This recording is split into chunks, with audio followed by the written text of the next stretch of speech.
Arthur. Welcome everybody today to the second session of the Capstone course. Arthur and I are going to talk a few minutes before you go into a few other presentations talking about the capacity building warehouse. The topic of this particular session is what is the capacity building warehouse and why is it important to be in it?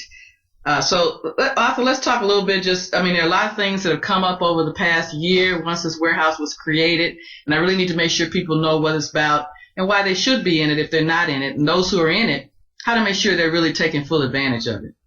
Okay, Sandra, well, now is the list of the capacity building warehouse firms a list of pre-qualified firms? In other words, if you're on this list, you have already been pre-qualified by BJC or us to bid on BJC projects. No, it's not. And this is one of the most misunderstood things I think about the list. Each project at BJC has its own unique pre-qualifications. And in a lot of cases, even the primes who are bidding on the project have their own pre-qualifications. For example, on the campus renewal project, where ACW is the main prime, they have their own pre-qualification process. And every time they solicit bids, they go to that list of firms to see who they're going to invite to bid. So if you're not pre-qualified at ACW, you will not be invited to bid on any of the ACW projects. Wait a minute. How does a contractor get pre-qualified by ACW then? See, ACW, the Alliance, has their own website for that, Arthur. It's actually www.acwalliance.com, and I'm sure on another slide we're going to have that for you to see. But you complete this quick online questionnaire. It's real quick, and then they usually ask you for more information and send that back to you. And you fill out the questionnaire. Now, if you need help doing it, we can help you fill it out, because we already know what the particular questions are and why they're asking those questions.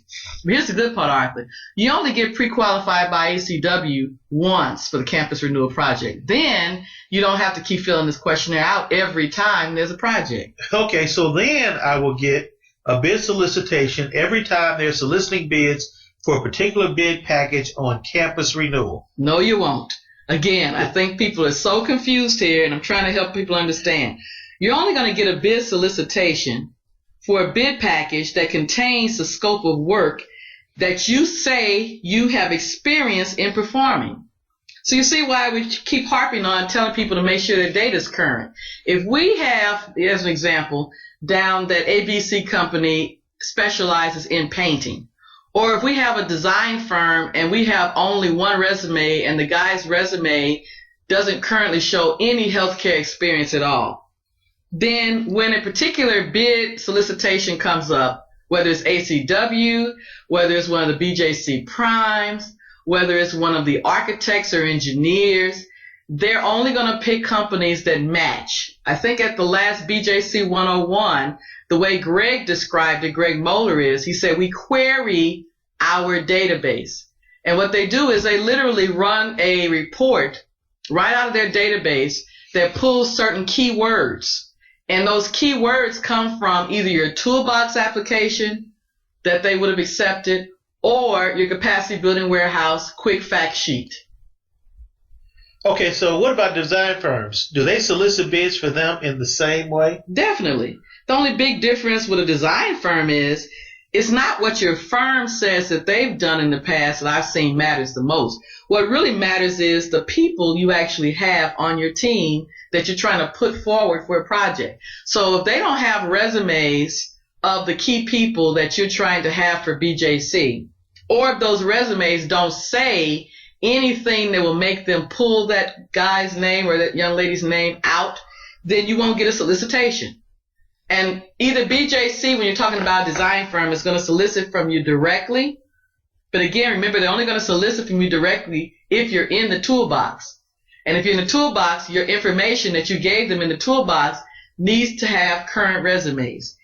If you're not in the toolbox and you're an architect or engineering firm, BJC is not who's going to solicit from you. What's going to happen is whoever is trying to get a team together for a response for a quote that may have come from BJC is typically given the capacity building warehouse list of architects and engineers. Now that list is just that, only a list with your name on it. Now that architect or engineer prime probably is going to call the firms on that list that they either know already, have done work with in the past, or they're going to call that firm and say, do you have some resumes to send me? So again, if you don't have current information, if they don't know the people that you have, if they don't trust the people that you have, you're not going to get a solicitation. So in other words, Sandra, you're saying it's relationships. Arthur, you got it. I can't say it any other way. You said it pretty good, Arthur. BJC is a private, yes. BJC is private.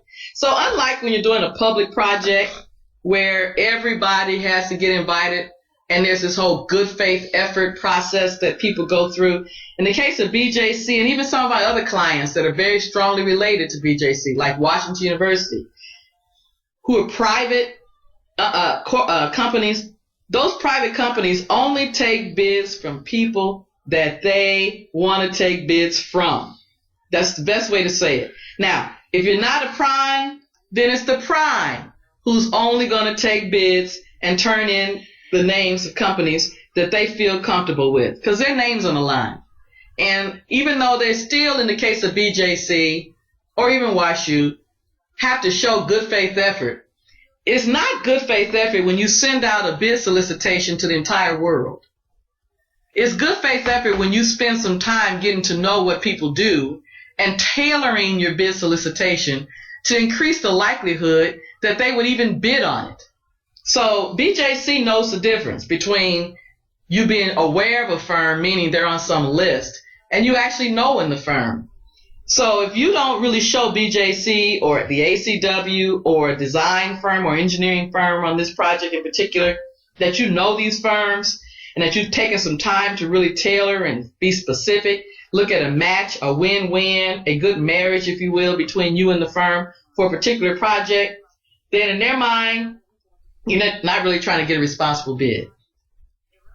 So being on the capacity building warehouse not only gives me access to who is bidding on certain projects at BJC as a potential prime, but it also gives me a way to build a relationship with these primes that will make it more likely that I am on their bidders list. Yep.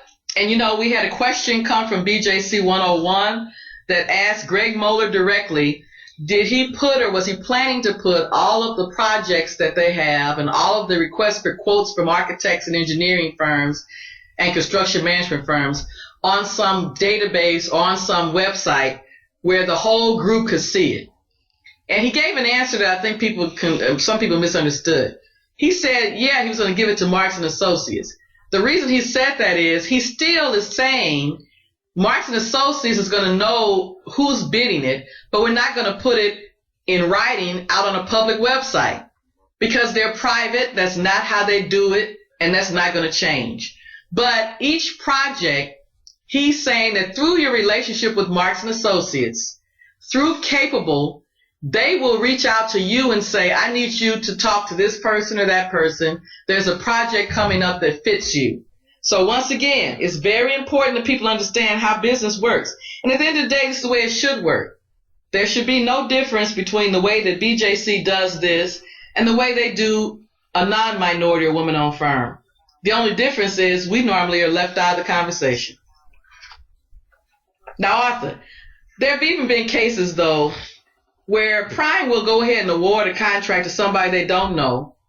And I've even seen them award contracts to somebody they don't even like or trust, just because they're trying to get their minority or woman spin. In other words, they're saying, I got to use a minority or woman-owned firm. BJC is requiring it, which is not, we don't use the word require. BJC expects it. But they're saying, so I got to use a firm. I don't really like this firm. I don't even really know this firm. And I sure don't trust this firm. But I'm going to go ahead and put them on the project anyway. No way, Sandra. They wouldn't do that. Oh, yeah, they do. And you know what happens then, don't you? What happens? The truth is, when you're in that situation, you really need to do some work on your relationships after the fact. Because even once you get that award, you got to be realistic. Anything that goes wrong, you're probably the first company that people are going to suspect, whether you were there or not. And sometimes you may even be entering into a bad situation to start. So the capacity building warehouse is a serious business, huh? If you make it so. You can take this very lightly and say, oh, it's just a list of firms. But what I've tried to describe here is that this is a relationship tool. And here's how I sum it up. When you take the time to spend some time building the relationships that matter at BJC, Or I would tell you with any client, you're going to eventually get a return on that investment, whether it's a direct contract with BJC or whether it's other projects that the toolbox firms are on because they now know you. Without this warehouse, this would be really hard to do. It would take a lot of time. You'd have to spend a lot of time researching to find out who to call, what project should I talk to them about, when should I call them, what can I say that'll get their attention, who can give us a reference to verify the work they've done. All these things that we as Marks and Associates and the diversity consultants for BJC have been hired by BJC to do for you. I know firsthand, and I'm sure if people would talk to any of the firms that you see on the website who are already on the Campus Renewal Project, several of them will testify that it was a direct connection made between them and the right person at the right time that made it happen. And they'll tell you that it really does require that you spend a little time because you're not going to automatically get people to send you any kind of request for proposal or request for a quote without that effort. But if we don't know you, we being Marks and Associates, and it's not Sandra knowing you or Arthur knowing you, but the key people who know what construction is, Arthur. Let's face it, you and I couldn't tell people whether somebody can do, a 3-inch wall or a 5-inch panel, whatever that is. But we have people on our team that do know that, our entire construction technical support team. And if they don't know you, then how can we possibly help you? Well, Sandra, that's a great way to sum it up. But Sandra, is there any way that you could please put this in writing? Well, Arthur, you know what? I did. You did? I wrote a letter, and you're going to see it in a minute, and the rest of the team will see it, called a Memorandum of Understanding. And this letter went through several versions because I had to have this letter approved by Greg Moeller, the Vice President of Planning, Design, and Construction at BJC, as a way to tell all the firms in the warehouse what BJC was willing to do for them, what I and Marks and Associates team is committed to doing for them, and what BJC expects from the warehouse firms in return. Well, that's great. Now, where could I find this letter? I'm so glad you asked, Arthur, because the only place you're going to find this letter is in C.A.P.A.B.L.E. This letter is not published. This letter is not out on some website for the whole world to see. This is personal, Arthur. So take a minute and read the letter. And everybody in this program, the Capacity Building Warehouse program, has a letter now in C.A.P.A.B.L.E. And I'm going to ask you all in this warehouse to hold us accountable.